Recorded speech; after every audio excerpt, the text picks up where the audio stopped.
Sampaikan ya, persidangan. bahwa melihat hasil persidangan ya, fakta persidangan hari ini memang merupakan saksi kunci bahwa terdakwa itu hanya sebagai seorang yang dibutuhkan oleh Rizky adalah untuk membantu kepentingan istrinya, di mana menyewa rumah yang di Simpruk itu adalah untuk kepentingan istrinya Rizky sama ibu dan 2 orang cucu sama 2 orang pembantu. Ternyata di dalam perjalanan itu tidak ada orang lain pun yang pernah tinggal di sana, termasuk Pak Nur Hadi sama Rizky selaku terdakwa. Tidak ada persembunyian. Jadi tidak menyembunyikan di sana terdakwa ini.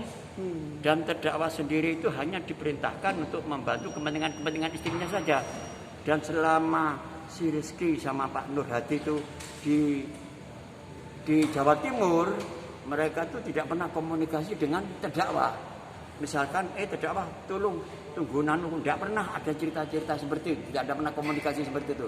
Jadi menurut saya kesimpulannya selama ini KPK masih belum bisa membuktikan dakwahannya, dalil-dalil dakwahnya, unsur-unsur di mana dia dituduh melanggar pasal 21 Undang-Undang Tindak Pidana Korupsi.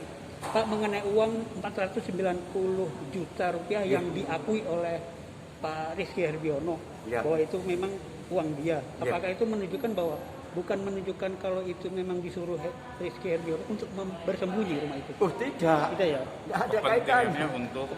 Untuk nyewa untuk kepentingan istri dan cucunya. Karena kenapa harus menyewa rumah dan selalu berpindah-pindah? Karena secara psikologis cucunya ini pernah ada kejadian trauma pada waktu ada penangkapan penggerebekan pertama 2016 yang Legir itu, mereka sangat secara psikologis terganggu jiwanya, sehingga oleh karena itu kenapa harus berpindah ke sana kemari hanyalah untuk menyelamatkan si anak ini aja. Tidak ada kepentingan untuk persembunyian si Pak Nur Hadi dengan Rizky selaku terdakwa dalam perkara yang lain. Mungkin Pak Imam akan nambah. Melanjutkan apa yang disampaikan rekan saya Pak Tomo tadi, bahwasanya Pak Tomo mengatakan ini saksi kunci. Kenapa saksi kunci? Karena mereka yang berperan. Artinya yang menyuruh, kemudian yang melaksanakan dan juga yang menempati. Jadi memang maksud tujuannya sewa rumah di Simpruk itu bukan untuk Rizky sama Pak Nur Hadi, tapi untuk istri dan anak-anaknya Rizky maupun mertua perempuannya, yaitu saksi yang tadi.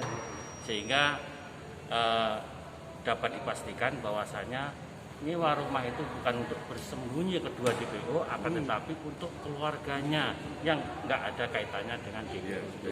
Sehingga Ferdi tidak bisa dikatakan menyembunyikan 2 orang DPO, karena buktinya untuk di luar kedua orang itu. Dan yang kedua orang itu adalah di Kediri, Jawa Timur. Kemudian kenapa si itu atas nama Ferdi bukan atas nama si Rizky?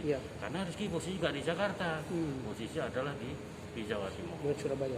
Pak, soal kendaraan ya, yang katanya dari Rizky Herbiono untuk Pak Yulman yang dikredit tadi. Terus saya timbul pertanyaannya, kan jaksa tadi juga nanya, plat nomor polisi itu gunanya apa? Kenapa harus pakai plat nomor polisi? Jadi Pak Nur Hadi waktu itu kan masih aktif ya, sehingga punya sopir dari kepolisian, dapat fasilitas, termasuk nomor-nomor pejabat, sehingga bisa digunakan untuk keluarga. Boleh saja, nggak masalah. Jadi tidak bermaksud untuk menyamarkan. Tidak ada kaitannya, tidak ada kaitannya sama sekali. Oke ya. Terima kasih banyak Pak. Terima kasih ya. Ya, mari Pak.